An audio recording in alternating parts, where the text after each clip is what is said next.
자, 기도 제목 따라 하십니다. 내가 말한 만큼 행위로 나타나게 하시고,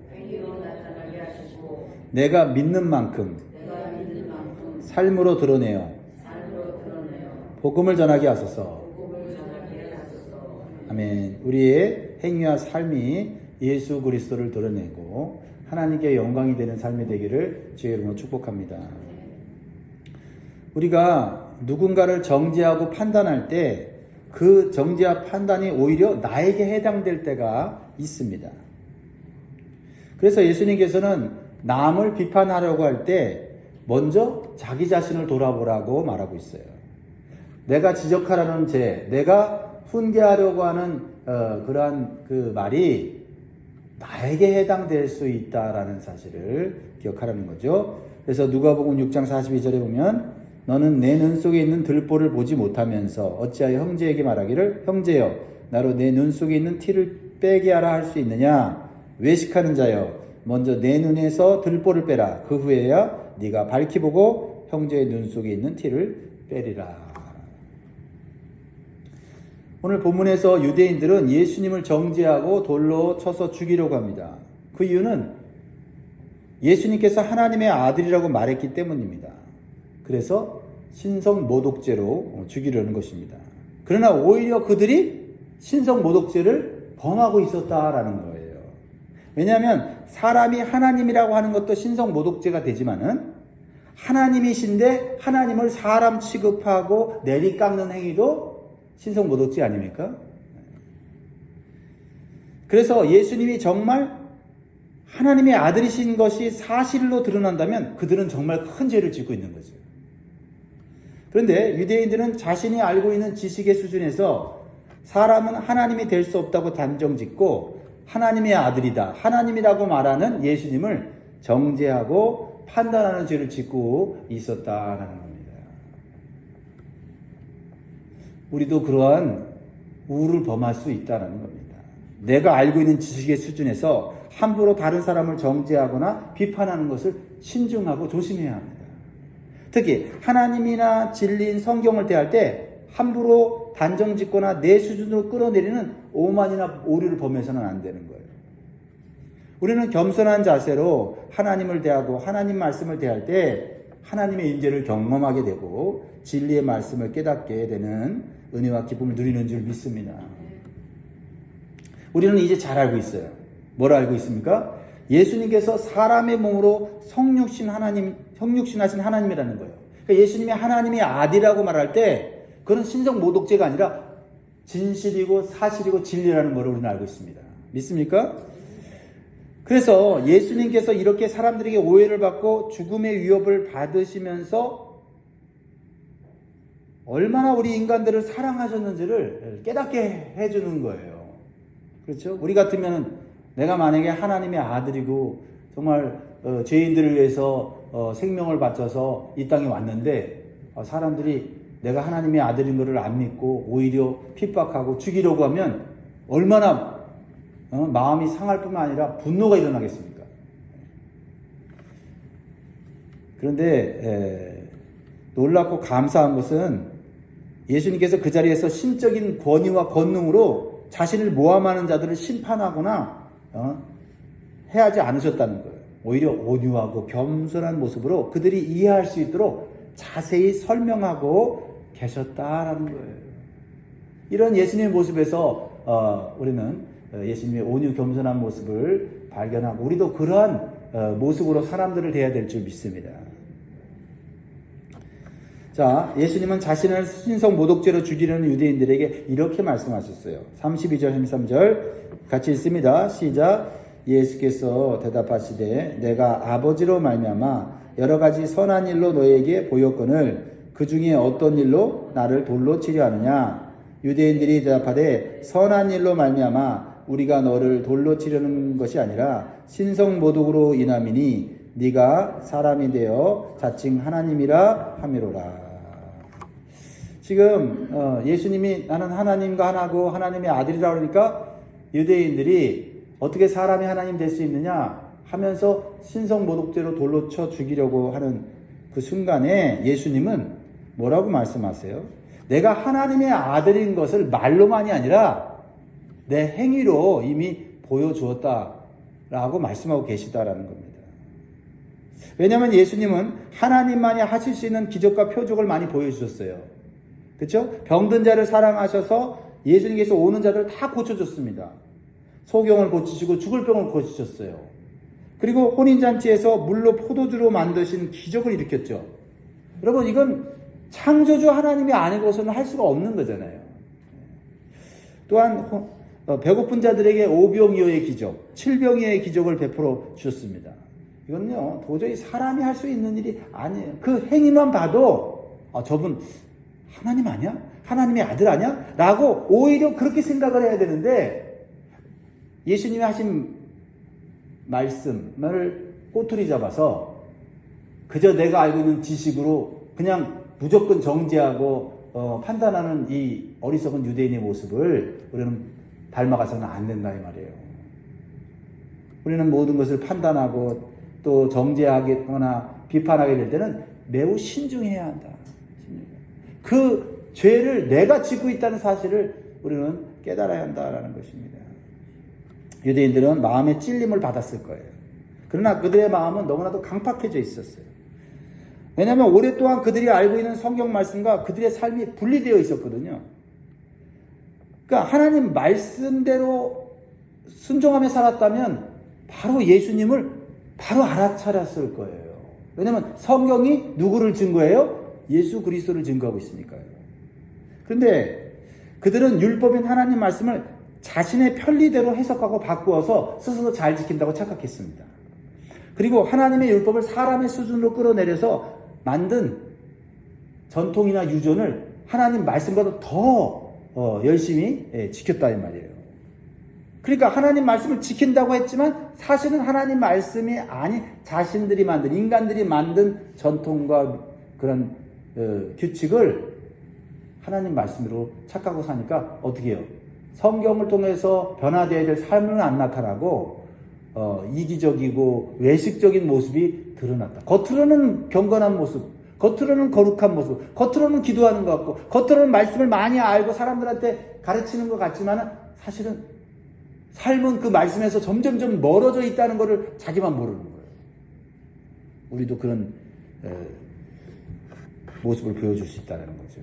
하나님 말씀에 은혜를 받고, 은혜 받고, 내 삶을 돌아보고 내 변화되지 못하는 모습을 가슴을 쳐야 되는데, 말씀을 듣고 은혜를 받고는 어떻게 해요? 다른 사람들 같아서 오늘 말씀 들었지? 왜 말씀대로 왜 안 해? 본인이 못하면서 다른 사람이 이렇게 하기를 바랄 때가 있다라는 거예요. 그게 말씀과 삶이 분리되는 삶으로 가는 거예요. 방금 전에 내가 아는 지식으로 사람들을 판단했다 하더라도 말씀을 듣고 은혜를 받고 나니 내가 자격도 없는 내가 뭐 말을 하냐? 내가 말씀 들은 대로 행위로 드러내야지. 내가 말한 만큼 말하고 말한 만큼 행위로 삶으로 드러내지. 이렇게 하면 그 말이 또 힘이 있는데 우리는 말 못한다는 거예요. 그리고 나한테 적용하지 못하고 다른 사람들에게 옳은 말만 한다는 거예요. 왜 말씀대로 오늘 말씀 만들었어? 왜 말씀대로 안 살아? 이렇게 함으로써 오히려 내가 죄를 짓고 있게 된다라는 겁니다.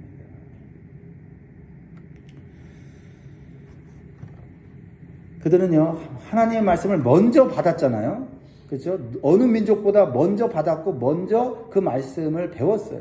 근데 오히려 하나님 말씀을 훼손하고 믿음과 삶이 이중적이고 외식적인 삶을 살게 되었다는 거죠. 그러니까 성경을 많이 알고 있는 것이 오히려 잘못된 길로 가는 경우도 있더라라는 거예요. 성경이 증거하는 예수님을 하나님의 아들로 알아볼 수 없다면, 그리고 그분의 삶을 보고서 그것을 본받으려고 하지 않고 오히려 정죄하고 판단하려고 한다면 그것은 하나님 말씀을 잘못 깨닫고 잘못 사용하고 있다는 거죠. 자, 예수님께서 자신이 하나님의 아들이신 것을 성경에 기록한 대로 다 보여주시고 행하셨어요. 이것은 예수님은 말씀과 삶이 일치된, 말과 행위가 일치된 삶을 살고 계셨다는 것을 보여주고 계신 거죠. 그거를 예수님이 강조하는 거예요. 그래, 너희들이 내가 하나님의 아들이다 라고 말한 거를 안 믿는 건 오케이. 그럴 수 있다. 인정해 줬어요. 그런데 내가 하는 이 행위, 내가 말한 대로 하는 이 행위, 이 선한 행위를 보면서 하나님의 아들이구나라고 깨달을 수 있으면 좋겠다라고 말씀하고 있어요. 참 예수님의 이 접근법이 참 좋죠. 우리가 세상 사람들에게 당신들이 내가 하는 이 진리의 말씀 못 믿는 거 이해합니다. 나도 처음 못 믿었으니까. 그러나 내가 말씀대로 살려고 하는 모습을 보세요. 내가 그 믿으니까 그렇게 사는 거 아니에요? 라고 말할 수는 있어야 한다라는 것입니다.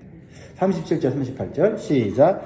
만일 내가 내 아버지를 행하지 아니하거든 나를 믿지 말려니와 내가 행하거든 나를 믿지 아니할지라도 그 일은 믿으라. 그러면 너희가 아버지께서 내 안에 계시고 내가 아버지 안에 있음을 깨달아 알리라 하시니. 우리가 말로 하는 것보다는 말한 대로 사는 게 훨씬 더 강력한 복음이 된다. 이러한 예수님의 모습은 우리 믿는 자들에게 귀감이 되고 도전이 돼요. 우리는 성경을 지식적으로 알고 말하는 만큼 행위로, 삶으로 보여주지 못하면서 다른 사람들을 정죄하고 판단하는 일에는 매우 빠른 모습을 보여줄 때가 있다라는 겁니다. 그리고 사랑하는 성도 여러분, 우리는 예수님처럼 세상 사람들이 우리가 하는 말을 믿지는 못해도 우리가 사는 삶을 보여주면서 우리가 말한 대로 살고 있고 하나님이 계신 것을 보여줄 수 있도록 힘쓰시기를 바랍니다. 우리의 힘으로 안 되니 기도하는 거고 성령을 받아야 될 줄 믿습니다. 예수님은 율법을 잘 알고 있다고 착각하는 유대인들에게 이제는 율법을 들어서 진리를 가르쳐주고 있어요. 참 예수님 참 지혜로운 분 아닙니까? 유대인들은 예수님을 신성 모독죄로 쉽게 단정 지었어요. 그 이유는 그들이 율법을 알고 있다고 하지만 사실은 잘 몰라요. 여러분, 이단들이 하나님 말씀을 잘 아는 것 같지만 사실은 하나님 말씀을 잘 모릅니다. 하나님 말씀의 이 지식은 달달달 외워서 아는데 그 하나님 말씀이 원래 말하고자 하는 정신, 본질을 모르는 거예요. 그러니까 우리가 하나님 말씀도 모르고 본질도 모르면 어떻게 됩니까? 이단 사상 전하는 사람들한테 혹 하고 빠지는 거예요. 그런 지식도 있어야 되고 그 성경 말씀의 본질과 정신도 알아야 되겠습니다.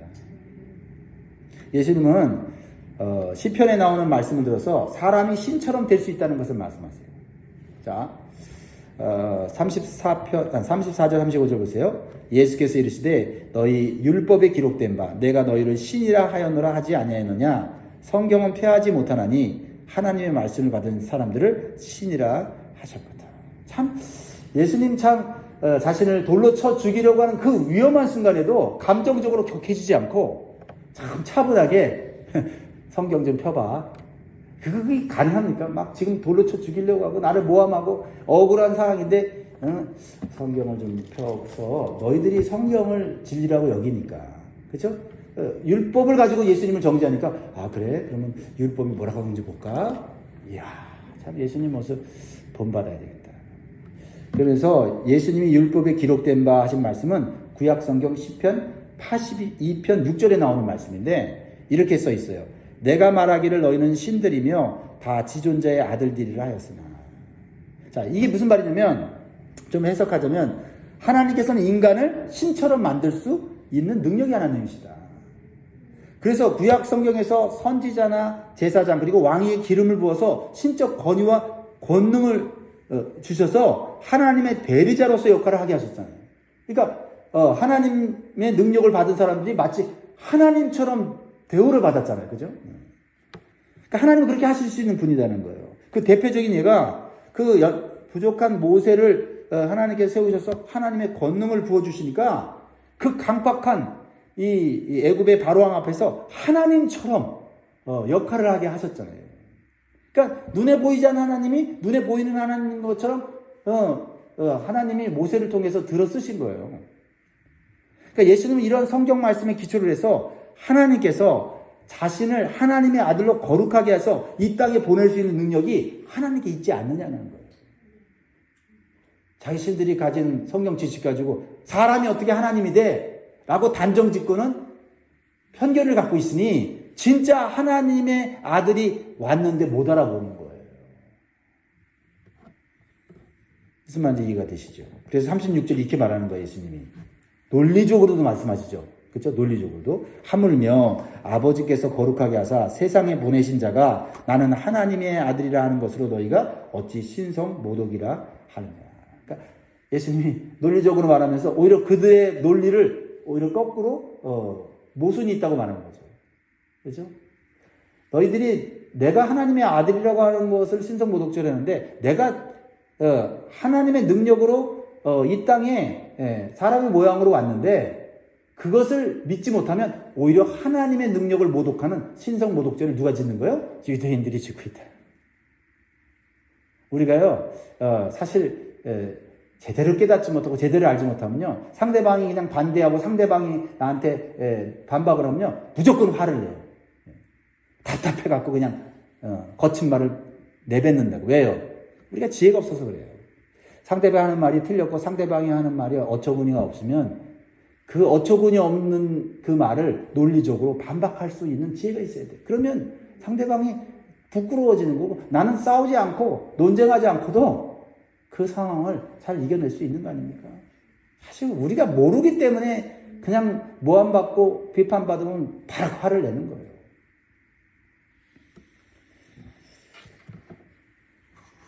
예수님의 이러한 논리적이고 영적인 말씀은 율법을 잘 안다고 했던 유대인들의 입과 반박을 막으신 겁니다.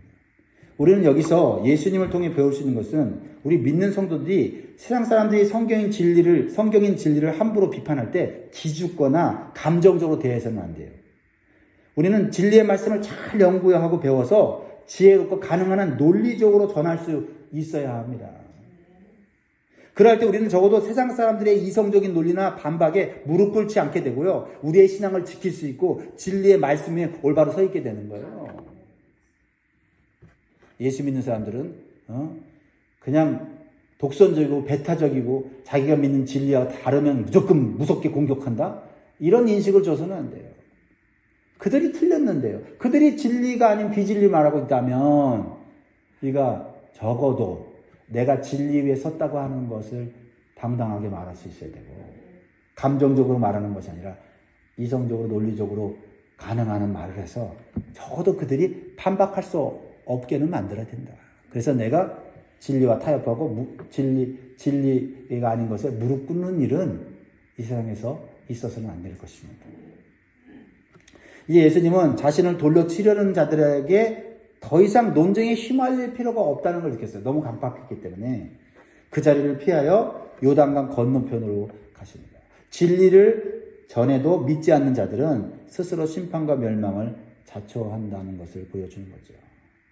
우리는 진리를 정직하게, 진실하게, 그리고 온유하게 전할 필요가 있어요.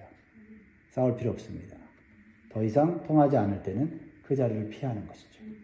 39절 40절 어디로 가십니까 예수님이? 30절 39절 40절 시작. 그들이 다시 예수를 잡고자 하였으나 그 손에서 벗어나 나가시니라. 다시 요단강 저편 요한이 처음으로 세례 베풀던 곳에 가사 거기 거하시니. 예수님이 장소를 바꾸세요. 거기서 어떤 일이 벌어집니까? 여기서 요한은 세례 요한이죠. 세례 요한은 회개의 세례를 베풀었고 많은 유대인들에게 자신들의 죄를 회개하도록 그렇게 가르치고 권면했어요. 그래서 수많은 유대인들이 회개의 세례를 받고 회개했습니다. 그리고 그들이 예수님을 알게 됐어요. 왜냐하면 세례 요한의 사명은 예수님을 소개하는 사명이에요. 예수님께서 구원자이신 그리스도이시고 하나님의 아들이신 것을 증거했습니다. 자신을 최대한 낮추면서 예수님을 높였어요. 나는 광야에 외치는 소리다 라고 말했어요. 사람들이 이 세례 요한을 그리스도라 메시아라고 막 높일 때 당신이 정말 하나님 보낸 하나님의 아들 아니냐? 그리스도 아니냐? 하였을 때 나는 아니다 라고 하면서 자기 자신을 낮췄어요. 사실 아니었고요. 그리고 예수님을 최선을 다해 높이고 극진하게 대접하였습니다. 예수님을 세상 죄를 지고 가는 어린 양이라고 고백하고 가르쳤죠. 그리고 나는 그의 신들매를 풀기도 어려운 낮은 존재라는 것을 인식했어요. 그리고 나는 망하여야 했고 주님은 흥하여야 한다고 말을 했어요. 종교 지도자들과는 전혀 다른 모습이었죠. 자기가 드러나고 높아지면서 다른 사람들을 깔아뭉개는 것이 그 당시 종교 지도자들이었습니다. 그러나 세례 요한은 그런 모습을 내려놓고 오히려 주님을 높이고 자기를 낮추는 일을 했죠. 그러면서 자신의 제자들까지도 예수님께 가도록 하는 권면을 합니다. 우리는 어떻게든 내 사람 만들고 내 편에 서는 사람들 만들려고 하잖아요. 그러나 세례 요한은 오히려 자기가 자기를 따르는 제자들을 아낌없이 예수님께로 보내는, 그리고 자기는 오히려 초라해지고 외로워지는 그 길을 선택하는 거예요. 누구를 위해서? 하나님의 영광을 위해서. 이게 세례 요한의 모습이었다는 거예요. 그러니까 세례 요한의 말과 삶은 일치된 거였어요. 그래서 예수님이 세례 요한이 세례를 베푸들 요단강으로 갔을 때 거기 있던 사람들이 예수님을 믿게 됐어요. 왜냐면 이미 세례 요한의 그러한 일치된 삶과 말을 통해서 예수님을 알게 된 자들이 예수님이 나타나니까 예수님을 알아보는 거예요. 예수님 말씀을 믿는 거예요. 씨앗을 뿌려놓고 물을 주고 섬겨놨더니 열매가 맺혀지더라 이 말이에요. 이 말과 행동이 얼마나 이게 중요한지를 우리에게 깨닫게 해주는 거 아닙니까? 그렇죠? 우리는 네가 하는 말은 내가 믿겠는데 네가 하는 행동을 보니까 난 예수 믿기 싫어. 이런 경우가 얼마나 많으냐는 거예요. 그러니까 말은 안 하는데 야 당신 행위나 삶을 보니 하나님 살아계신 것 같고 예수님이 진짜 구원자 같습니다. 이렇게 돼야 된다 이 말이죠. 오래 사람들과 사귀다 보면 말은 잘하는데 말은 옳은 것 같은데 행위와 삶이 전혀 맞지 않는다 했을 때 믿으려고 했던 예수님도 안 믿게 된다는 거죠. 자 보세요. 41절 42절 같이 있습니다. 시작. 많은 사람이 왔다가 말하되 요한은 아무 표적도 행하지 아니하였으나 요한이 이 사람을 가리켜 말한 것은 다 참이라 하더라. 그리하여 거기서 많은 사람이 예수를 믿으니라. 세례 요한은 어떤 표적이나 기적을 행하지는 않았어요. 그러나 사람들이 예수를 믿게 하는 그런 모범적인 삶을 살았다. 우리가 대단한 능력, 은사 안 가졌어도 사람들이 나를 보고 예수님 구원자시구나, 예수님 믿으면 저렇게 변하는구나 하는 정도는 살아야 될 줄 믿습니다. 말씀 맺겠습니다. 사랑하는 성도 여러분, 우리 믿는 성도들의 가장 강력한 힘은 기적을 일으키는 능력이 아니라 세례 요한처럼 우리의 믿는 말씀과 삶이 일치되도록 힘쓰는 거예요. 우리가 하나님을 아버지로 모신 하나님의 자녀답게 사는 것에 초점을 맞추는 겁니다. 그래서 저 사람들 하나님의 자녀 같다. 그래서 세상 사람들이 우리의 말과 행위가 일치된 것을 보고서 하나님께서 살아계신 것을 믿고 예수님께서 유일한 구원자심을 믿을 수 있는 그런 복된 삶을 새해 사시기를 주의 이름으로 축원드립니다. 기도하겠습니다.